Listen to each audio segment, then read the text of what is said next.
and welcome to the 5th episode of this podcast. Today, in honor of my successful test in French poetry, I am going to talk about French poetry. I have been away from filming and I am a bit shy.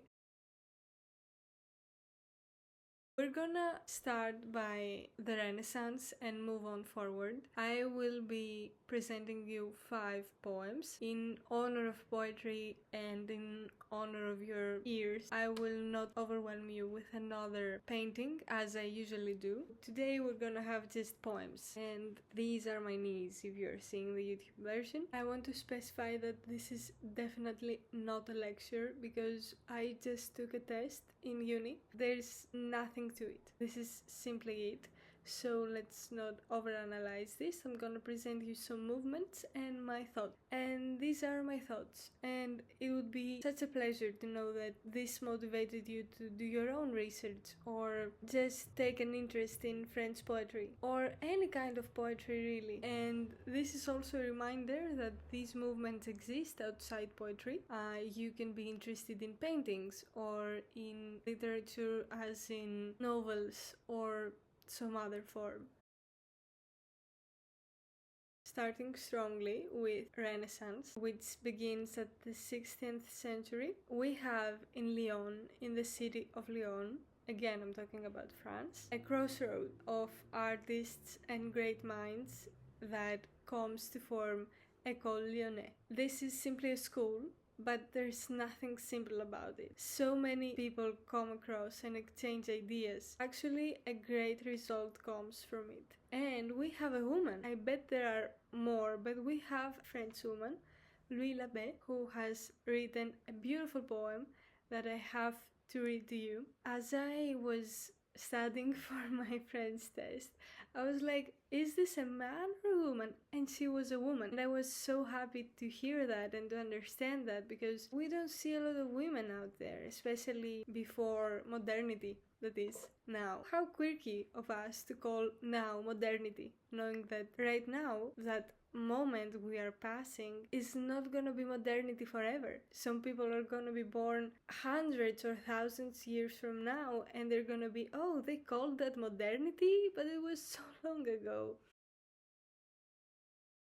The poem is a simple translation. If you want the original one, you have to know French, and I don't want to talk French on my podcast. We had sonnet XXIV. I hope you know Latin numbers. I have loved, ladies, do not blame. I felt 1,000 torches burn with fire, 1,000 sorrows, grievances from my desire, and all my days turned tearful. There's no shame, and if there was, it's now I feel the pain. No need to sharpen needle points to wound. Think, love decides for you, and he will haunt you. There is no need for Vulcan to excuse your fire, nor Adonis' beauty to excuse desire. Just as love wishes, chooses his own ground, without the need of reason or occasion. Out of sheer willfulness he leaves his curse, while you, with stranger and with stronger passion than mine, well, take good care, your pain is not much worse. I hope you didn't cringe with how I read.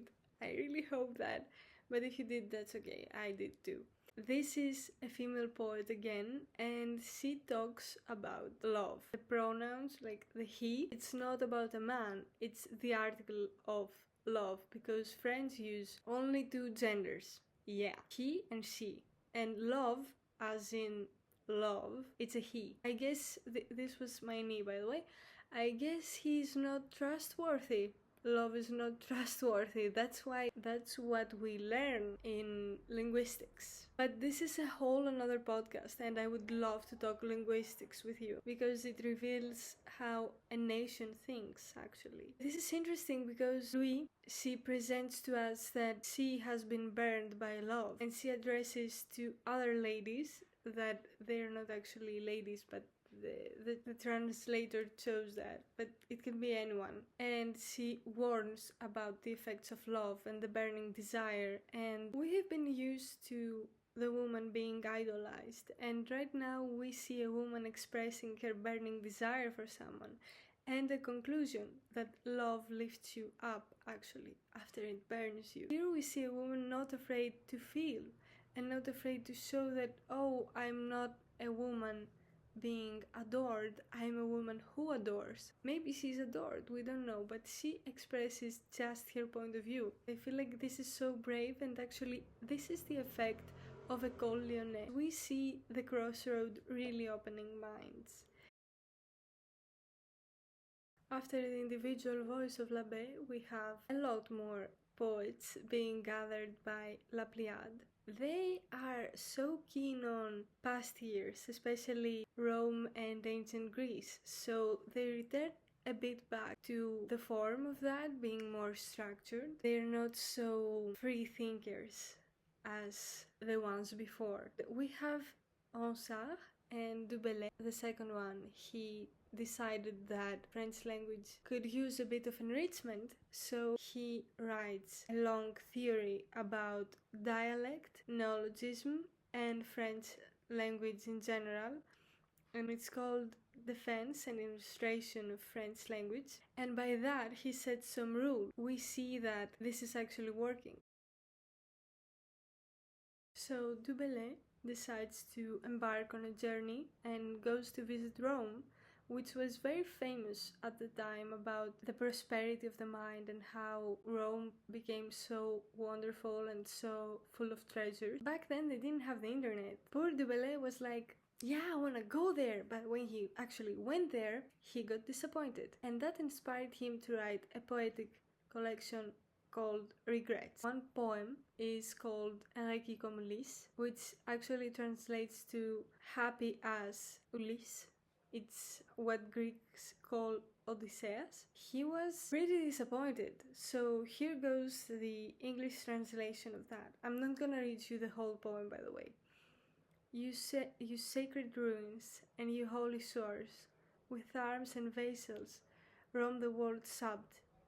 You cruel stars, inhumane deities, much as brave Jason by the Colchian shore, Mars, now ashamed to have granted power, as once we saw the children of the earth, now raging fire's furious reign, as we pass the summer steam without danger, you pallid ghost and you, pale lass and spirit, as we gaze from afar on the waves' roar.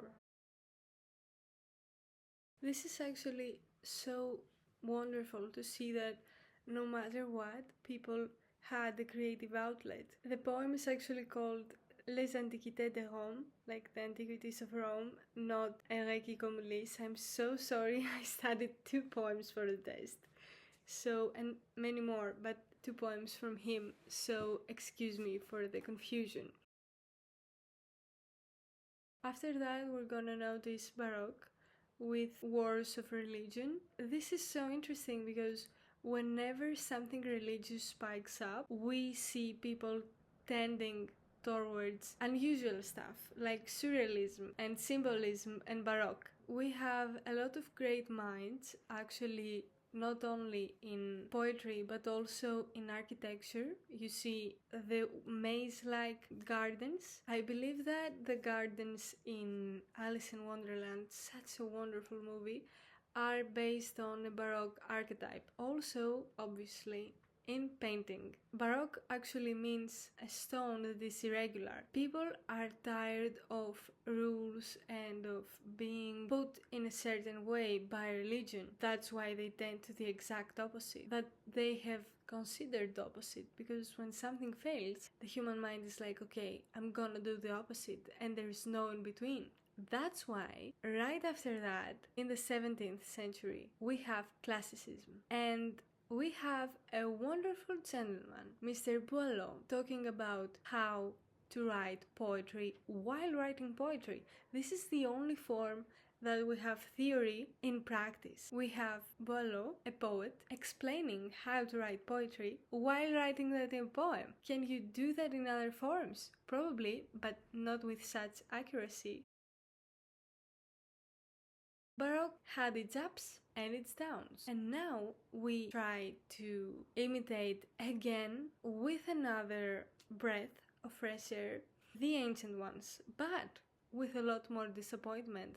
That's why there are so many rules, because when people are disappointed, they need to revolve, they need to make a strike, they need to protest, and when that fails, they return back more close-minded in more rules, because rules means guidance in a weird way. I do not completely agree with that, because sometimes you just have to find the in between, like not completely right, this is the left for me, not completely left or completely right. And this is not about politics, this is about everything. And a beautiful podcast that I admire so much, it's called Know Thyself, and it talks about occultism.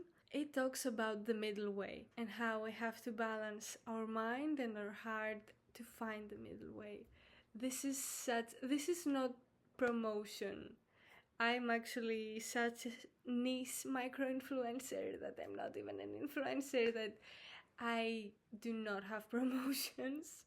So in classicism, we have what we call imitation, and imagination has no place in that. Completely none. The only way to create is to imitate, but not completely copy, just be inspired by the ancient Greek or ancient Rome, and by that inspiration create something new, following so many rules about how the poem has to be, or how it has to rhyme, and how many verses there have to be. Moving on with my personal favorite, which is, of course, romanticism. This, oh my god, I adore everything about it. The obsession, the illusions, the mystery, the various themes that this movement touches. Completely disappointed by classicism. We now have the liberty of the verse. No rules, pushing beyond what is known and focusing on imagination and mystery. There is nothing completely happy about it. We have a lot of nostalgic feelings, and melancholy plays a huge role, because when we think, oh, this is so romantic, this is not what that French poetry before some centuries was about. We are not being happy when we say romantic poetry. We are talking mostly about how things are left unfinished and how nostalgia plays a huge role. And I think that everyone who was obsessed or yearned has felt romantic. It needs a lot of courage to do that, but also a lot of being close to outside signs. To be romantic is to not be present for me, because that's when you yearn for something that you don't have, so you're not in the present moment. And when I am in the present moment, I'm such a creature of optimism. I connect with nature and I have something so positive and so inspiring to say. We see a lot of poets being like this, being yearners, and we have a huge one called Victor Hugo, and everyone knows it. Everyone knows that Victor Hugo is a romantic poet. There is a misconception to that, because he became so famous that other poets have been forgotten. But jokes on them, because I'm going to read to you a beautiful poem by Victor Hugo. So it's called Tomorrow at Dawn, and in French, Demain de l'aube. Tomorrow at dawn, when the countryside turns white, I leave, you see. I know you are waiting for me. I will go through the forest. I will go across the mountains. I cannot stay away from you any longer. I will walk with my eyes fixed on my thoughts.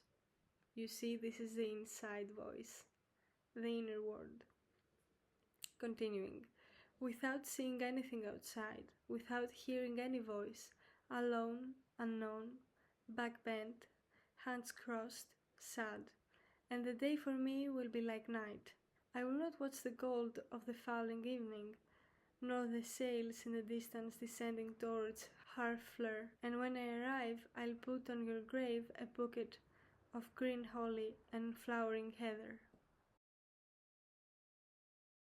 I forgot to mention the vast variety of themes that Victor Hugo places in front of our eyes. He has been mesmerized by the Oriental, and he actually has written a beautiful poetic collection called Les Orientales. Especially one poem, it's called The Child. He uses a symbol also, the child is a symbol. And he has visited Greece, a Greek island called Chios, or as French call it, Kio, and he presents that island after the Turks have invaded it. And the child, a small child, is in front of him, and the poetic subject, in poetry we don't say the poet, it's the poetic subject, if the poem is written by a point of view from a person and not as someone observing something. So he wants to gift the child something to take his mind away. The child just lifts the head and says, I want vengeance. And this is representative of the small Greek nation that wants vengeance, I think. And back then it was a symbol. And it was fascinating to me that he wrote about love, and he was deeply touched about a small nation, among many other stuff. And this is something we all need to use as our prototype. We need to look around, we need to be inspired, we need to not be focused on only one thing, because this is a true illusion, focusing on only one thing, forgetting that there are many more that actually can broaden our horizons more than specialization ever could. But this is just food for thought. I remember reading that poem when I was 16 with an English translation. It wasn't exactly like that, but I didn't know French back then. I was so fascinated because I realized that his girlfriend had died. And then I searched for it and I was right. And usually my assumptions are wrong. Whenever I try to analyze a painting, I just project my thoughts. I made that assumption that his girlfriend had died, and yes, he had lost his girlfriend. Poetry has such symbols because it cannot contain a lot of explaining.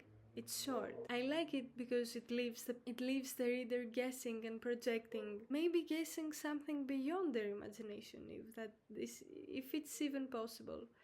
That's why I don't like poetry, because it leaves you alone after some minutes. If it's really touching, it never actually leaves, it's just that it's short, and I prefer the commitment of something longer. That poem has symbols also. The flower, for example. This gives away the signal that, oh, someone has been deceased, because we don't give that type of flower to someone who's alive most of the time. Fun fact, romance doesn't actually come from France, but it met its sublime there, but it's not French, it's actually German, and Madame de Stael, if I'm pronouncing that correctly, took that and transported that in French via her essays. So romance contains a bit of symbolism, but symbolism is another movement. So what is actually going on? I don't have the answer, and neither does Baudelaire, but he embodies so many movements. The most important is romanticism, obviously, because of his themes. I mean, he was a very sensitive creature who tried to fight his boredom, his spleen, as he calls it, by falling in love, by being obsessed, by combining the smell and the touch, the image and the auditory sense. And this is called synesthesia, and very sensitive people do that. I believe that this is my personal opinion, but we're gonna discuss this when I'm gonna interview Georgia, my beautiful friend. Hi, Georgia. I'm talking about you in every damn podcast. If we're gonna ever make that podcast, we're gonna talk about how marginalized neurodivergent people are. But for now, it's just guesses. Baudelaire, after falling in love and being obsessed, presents something called Danteism from Dante, which is food for thought because Christianity has told us that everything that is beautiful is nice and everything that is ugly is not good. Here comes Baudelaire presenting nature as a source of evil. I mean, every pessimistic creature in here has thought that how did nature produce its abominations? Or how can we be so happy when we have health problems? And stuff like that. And we have the perfect form, which comes from the Parnasse. This is another movement.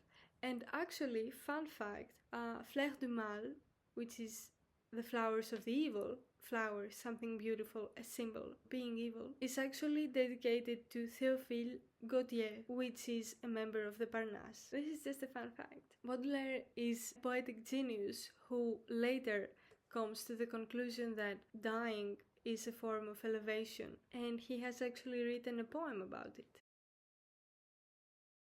Above the ponds, beyond the valleys, the woods, the mountains, the clouds, the seas, farther than the sun, the distant breeze, the spheres that will to infinity, my spirit, you move with agility, and, like a good swimmer who swims in the wave, you groove the depth immensity grave, the inexplicable and male ecstasy.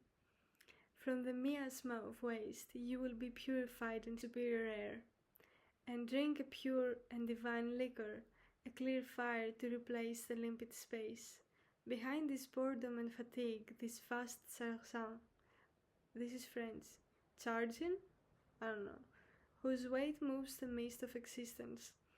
Happy is he who vigorously fans the senses toward serene and luminous fields. Moving on to the incredible movement of symbolism with a big manifesto of symbolism by Jean Morin. We have another manifesto by André Breton, the manifesto of surrealism, but we're gonna talk about that in a few minutes. Symbolism is not an allegory. Symbolism is being born by an elitist group of people, and it's poetry for the elite. There were some people who tried to make that more human-like, accessible to many more people, but keep in mind that back in the day, not many people could read. This is something I don't take into consideration when I'm reading, but I should. So there is a symbol, again, in times of uncertainty, people are experimenting, and of course, being influenced by romanticism, the symbol is dominant. But we are not so specialized in love, but something stays the same, and that couldn't be any other than the misery. Symbolism is a bit laconic, but also with a lot of mystery, not due to less words or due to the lack of explaining, but simply because it is. I like that because everyone can interpret it a bit more differently. And finally, we have surrealism. This incredible, brilliant movement, powered by so many forces, begins in the first half of 20th century until 1960s that modernity begins. André Breton has written a manifesto, and the intelligent Mr. Desnos decides to present us a beautiful poem collection, and a beautiful poem that I'm gonna read to you right now.